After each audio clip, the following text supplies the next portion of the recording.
नमस्कार, स्वागत है आपका लोक संदर्भ न्यूज में और आपके साथ मैं हूं नेहा पांडे। आज के इस अवसर पर माननीय मुख्यमंत्री श्री मोहन यादव जी, नेता प्रतिपक्ष श्रीमान उमंग संगार जी, हमारे पूर्व मुख्यमंत्री श्री शिवराज सिंह जी, जगदीश देवड़ा जी, राजेंद्र शुक्ल जी, गोपाल भार्गव साहब, डॉक्टर सीता सरण जी, गिरीश गौतम जी, श्रीमान राजेंद्र सिंह जी, श्रीमान रामनिवास रावत जी, श्रीमान हेमंत कटारे जी, श्रीमान अजय बिश्नोई जी, श्रीमान कैलाश विजयवर्गीय जी, श्रीमान प्रहलाद पटेल जी, श्रीमान राकेश सिंह जी, श्रीमान विसाऊलाल जी और इस अवसर पर उपस्थित सदन के सभी सदस्यगण, यह पहला सत्र है। सभी लोग अपने अपने निर्वाचन क्षेत्र से चुनकर आए हैं। मैं आप सबका हृदय से बहुत बहुत स्वागत करता हूं, बहुत बहुत अभिनंदन करता हूं। मुझे बहुत प्रसन्नता है कि जब विधानसभा के अध्यक्ष पद के निर्वाचन का समय आया, उस समय पक्ष और विपक्ष दोनों ने मिलकर सर्वसम्मति से चयन किया। इसके लिए मैं भारतीय जनता पार्टी, कांग्रेस पार्टी और सभी सदस्यों का हृदय से बहुत बहुत आभार प्रकट करता हूं और उन्हें धन्यवाद देना चाहता हूं। अभी 2 दिन लगातार हमारे सदन के वरिष्ठतम सदस्य श्रीमान गोपाल भार्गव जी ने प्रोटेम स्पीकर के रूप में अपने दायित्व का निर्वहन किया। हम सब लोगों को शपथ और प्रतिज्ञान कराया और कार्रवाई का जो सफल संचालन, निर्वाचन प्रक्रिया का संचालन उनके द्वारा किया गया, मैं उनके प्रति भी आभार प्रकट करता हूं और उन्हें बहुत बहुत धन्यवाद देना चाहता हूं। मित्रों, हमारा यह सदन बहुत ही गौरवशाली सदन है। पंडित कुंजीलाल दुबे जी से लेकर गिरीश गौतम जी तक ये एक लंबी यात्रा है और इस लंबी यात्रा में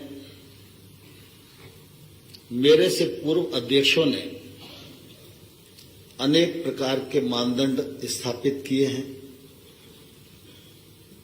परंपराएं स्थापित की हैं और अपने अपने कार्यकाल में अपने अपने ढंग से इस सदन का गौरव बढ़े, इस बात का प्रयत्न उनकी ओर से हुआ है। अध्यक्ष के रूप में आप सबकी निश्चित रूप से मुझसे भी इसी प्रकार की अपेक्षा है। मेरी ईमानदार कोशिश होगी कि मैं आपकी अपेक्षा के अनुसार अपने दायित्व का निर्वहन कर सकूं।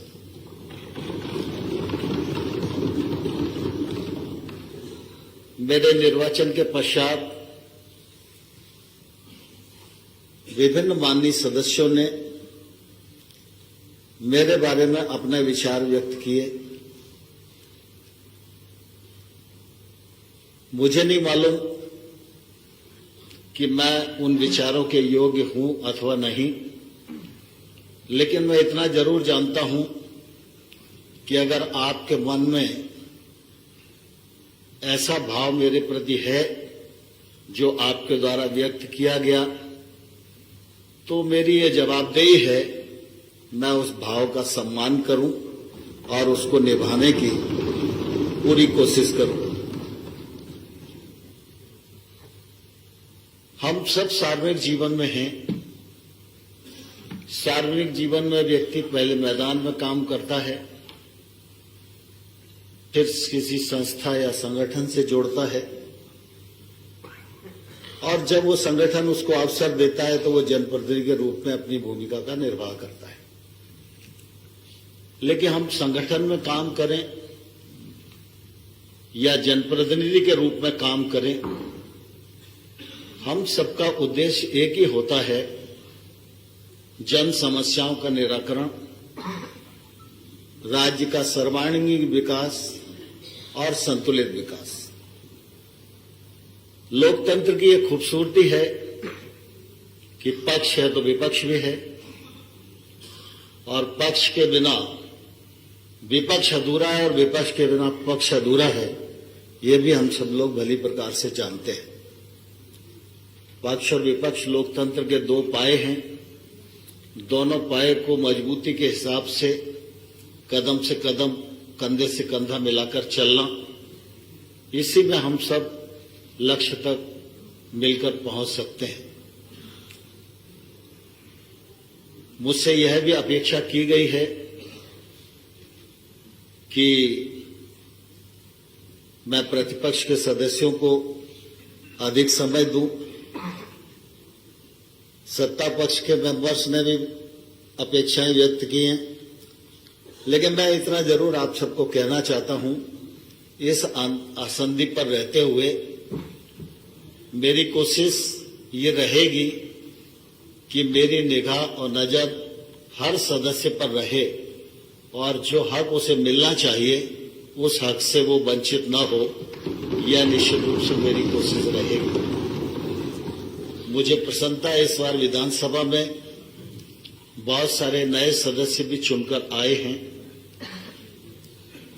उन नए सदस्यों को वरिष्ठ सदस्यों का सहकार मिले, उनका आशीर्वाद मिले, उनके सानिध्य में वो सीख सकें, इस बात की भी जिम्मेवारी हम सब वरिष्ठ सदस्यों को मैं समझता हूं लेनी चाहिए। हमारे सदन की कार्यवाही की नियम हैं, प्रक्रिया हैं, परंपराएं हैं, उनसे सदन चलता है। पुराने सदस्य इस बात को भलीभांति जानते हैं। तो नए सदस्यों को भी ये नियम प्रक्रियाओं का ज्ञान हो और वो हमारे साथ सीख सकें और ठीक से अपने दायित्व का निर्वहन कर सकें, यह भी निश्चित रूप से हम सब लोगों की चिंता रहनी चाहिए। राजनीतिक क्षेत्र में जब हम संगठन में काम करें या जनप्रतिनिधि के रूप में काम करें, तो मैं अपने अनुभव से यह जरूर आग्रह करना चाहता हूं कि राजनीतिक क्षेत्र में काम करने वाला व्यक्ति जितना अधिक अध्ययन करेगा उतना अधिक वो सार्थक जीवन व्यतीत कर सकेगा और लोकतंत्र में सार्थक भूमिका का निर्वहन कर सकेगा। सामान्य तौर पर वर्तमान राजनीतिक जो परिदृश्य है उसमें भौतिक भूमिका ज्यादा है और इसलिए कई बार अध्ययन का जो पक्ष है वो ओझल हो जाता है और अध्ययन की जो शून्यता है वो निश्चित रूप से फिर किसी भी मनुष्य को शॉर्टकट ढूंढने के लिए विवश करती है। और इसलिए हमारे पूर्वजों ने एक बहुत ही समृद्ध लाइब्रेरी इस विधानसभा में बनाई है। उस लाइब्रेरी का उपयोग नए सदस्यों ने तो करना ही चाहिए, लेकिन पुराने सदस्यों को भी ऐसा नहीं मानकर चलना चाहिए कि वो सब कुछ सीख गए। हम सब जानते हैं कि सार्थक जीवन इसी में है कि हम अपने भीतर हमेशा विद्यार्थी भाव को जिंदा रखें। व्यक्ति कितना भी पढ़े, कितना भी अनुभव करे, फिर भी सीखने के लिए पढ़ा ही रहता है। और जितना व्यक्ति सीखता है तो समाज में बांटता भी है। उसका लाभ समाज को भी होता है, उसके दल को भी होता है, उसके क्षेत्र को भी होता है, और जिन जिन क्षेत्रों में वो काम करने के लिए जाता है उन क्षेत्रों को भी निश्चित रूप से वो लाभ मिलता ही है। प्रश्न है, ध्यानाकर्षण है, ये एक अपनी प्रक्रिया है। इसमें जितने अध्ययन के साथ हम तैयारी रखेंगे, सरकार को उतने ही अध्ययन के साथ जवाब देने के लिए विवश होना पड़ेगा, और जवाब सार्थक आए, समस्या की जड़ तक हम जाएं, तो ये बहुत जरूरी है। एक उदाहरण मैं आपको देना चाहता हूं। मैं प्रतिपक्ष का सदस्य था और रत्नेश सालोमन उच्च शिक्षा मंत्री थे।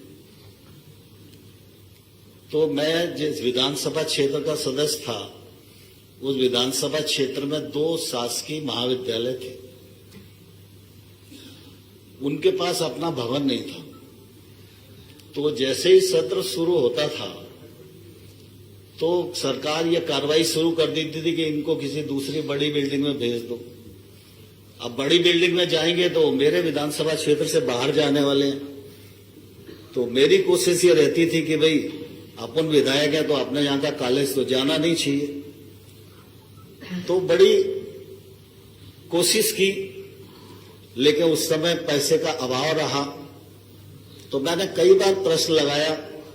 एक बार रत्नेश सालोमन जी ने मुझे जवाब में कहा कि आप विधायक निधि से जितना दे दोगे उतना हम सरकार से दे देंगे।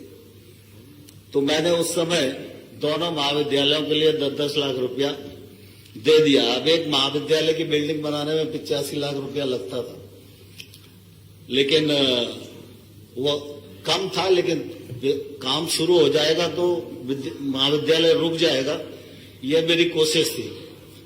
तो मैंने इतनी कोशिश की उन दोनों महाविद्यालयों को बनाने के लिए। आजकल प्रद्युमन सिंह जी उस विधानसभा क्षेत्र का नेतृत्व करते हैं कि मैं इन वर्षों में राज्य और केंद्र सरकार में विभिन्न विभागों का मंत्री रहा हूं, लेकिन जिन विभागों का मैं मंत्री रहा हूं उस विभाग की किसी मांग संख्या का मुझे क्रमांक याद नहीं है। लेकिन उच्च शिक्षा विभाग की उस कालखंड में मांग संख्या 44 होती थी जिसमें कॉलेज की बिल्डिंग बनाने के लिए पैसा होता था। तो मैंने इतनी बार कोशिश की कि, और उसके बाद में कोशिश के परिणाम स्वरूप पैसा लेने में सफल हुआ। आज दोनों बिल्डिंगें बनी हुई हैं। तो मैं कुल मिला के कहना ये चाहता हूं कि सदस्यों को जो प्रश्न उठाएं उसको लॉजिकल एंड तक ले जाना चाहिए। विधायिका का भी उपयोग करना चाहिए, व्यक्तिगत मिलकर भी कोशिश करनी चाहिए, और सार्थक कोशिश होगी तो परिणाम आएगा ही। हम सब बहुत सौभाग्यशाली हैं कि हमारा यह सदन बहुत ही गौरवशाली सदन है।